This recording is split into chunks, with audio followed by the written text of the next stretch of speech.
Hampir tiap hari kan kita pakai yang namanya one time password atau OTP buat macam-macam hal, mulai dari transaksi bank sampai belanja online.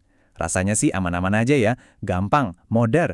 Tapi di balik kemudahan itu ada bahaya tersembunyi yang perlu banget kita pahami bareng-bareng. Coba bayangin deh, OTP Anda itu ibarat kunci brankas digital Anda. Anda nggak mungkin kan ngasih kunci brankas fisik ke orang asing? Nah, pertanyaannya, gimana kalau ada orang yang bisa ngakalin Anda supaya Anda sendiri yang nyerahin kunci digital itu secara sukarela? Oke, jadi di pembahasan kali ini kita bakal bedah tuntas semuanya. Kita mulai dari yang paling dasar, terus kita ungkap gimana ilusi keamanan itu diciptakan, kita bongkar cara kerja penipu langkah demi langkah, dan yang paling penting, kita bekali diri kita dengan cara bertahan. Yuk, kita mulai dari yang paling dasar dulu. Sebenarnya OTP itu apa sih? Dan kenapa kok jadi penting banget di kehidupan digital kita sekarang? Jadi, intinya gini, OTP itu password yang cuma berlaku buat satu kali pakai dan waktunya singkat banget. Kode ini dibikin acak sama mesin jadi hampir mustahil buat ditebak. Anggap aja gini deh, password biasa Anda itu gerbang pertama. Nah, OTP ini kayak satpam di balik gerbang itu yang minta identifikasi tambahan. Justru karena sifatnya yang sementara dan cuma sekali pakai, inilah yang bikin dia jadi alat verifikasi yang kuat banget. Nah, kunci digital ini bisa nyampe ke kita lewat beberapa cara. Lewat SMS itu yang paling umum, soalnya cepat. Tapi risikonya yaitu kalau HP kita jatuh ke tangan yang salah. Kalau email lebih aman sih, tapi kita butuh koneksi internet. Ada juga lewat telepon, ini bisa jadi solusi kalau sinyal lagi jelek. Tiap metode punya plus minusnya sendiri. Dan kita pakainya di mana-mana loh, mulai dari transfer duit, beli barang online, login media sosial, sampai bayar-bayar tagihan pakai e-payment. Bisa dibilang, OTP ini udah jadi bagian penting dari hampir semua aktivitas digital kita. Sekarang kita masuk ke bagian yang agak gelap nih. Gimana caranya sistem keamanan yang kita percaya ini, malah bisa jadi titik lemah yang dimanfaatin orang. Ini nih, poin yang paling penting buat dipahami. Para penipu itu nggak nyoba ngehack sistem bank atau aplikasi canggih. Itu susah banget. Jauh lebih gampang buat ngebujuk atau nipu pemilik kuncinya, iya, Anda, biar nyerahin kuncinya secara sukarela. Nah, ini yang namanya social engineering. Nah, ini dia inti permainannya. Kode OTP itu kan gunanya buat buktiin kalau Anda itu ya beneran Anda. Tapi di tangan penipu, kode yang sama dipakai buat buktiin kalau mereka itu Anda. Pas mereka lagi nyoba nguras rekening Anda. Terus, seberapa gede sih masalah ini? Gede banget ternyata. Menurut laporan keamanan dari Z-Labs, mereka nemuin lebih dari 107.000 jenis malware yang dibikin khusus cuma buat satu tujuan. Nyolong OTP dari HP Android. Ini bukan masalah kecil loh.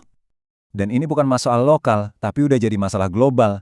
Walaupun India sama Rusia paling tinggi kasusnya, ancaman ini udah nyebar ke lebih dari 113 negara di seluruh dunia. Ini nunjukin kalau taktik penipuan kayak gini tuh efektif banget. Oke, sekarang kita bakal bongkar siasat mereka. Berdasarkan informasi dari Otoritas Jasa Keuangan atau OJK, ada dua modus yang sering banget dipakai. Yuk kita bedah satu persatu. Modus yang pertama ini kedengarannya resmi banget dan kayaknya nggak bahaya sama sekali. Tiba-tiba ada yang telepon ngaku dari operator seluler Anda, nawarin layanan gratis buat upgrade jaringan. Siapa sih yang nggak mau? Coba perhatiin deh alurnya. Mereka itu nyuruh Anda buat matiin kartu SIM Anda sendiri.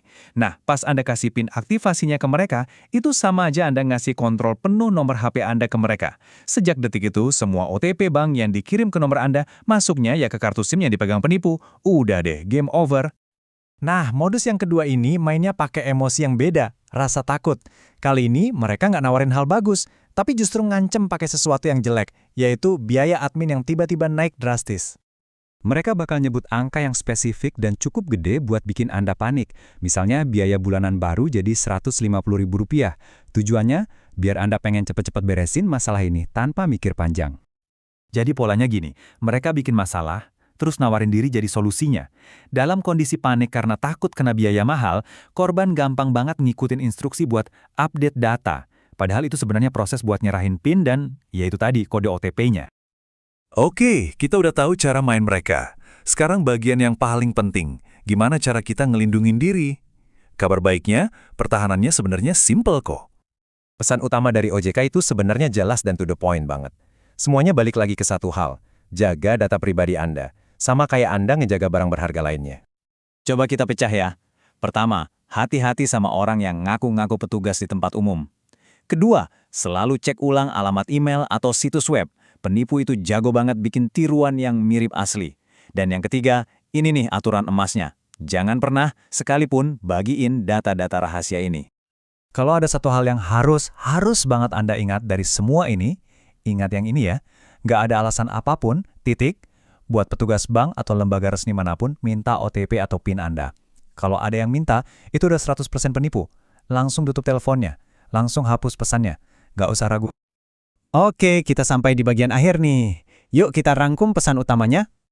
Coba deh, renungin ini baik-baik. Lain kali ada orang, siapapun itu, yang minta kode OTP Anda, jangan cuma mikir mereka minta 6 digit angka. Mereka itu sebenarnya lagi minta izin Anda buat masuk ke rekening bank Anda, buat pakai uang Anda, buat ngambil alih identitas digital Anda. OTP itu bukan sekedar password, tapi persetujuan. Dan itu adalah rahasia yang sama sekali nggak boleh dibagi.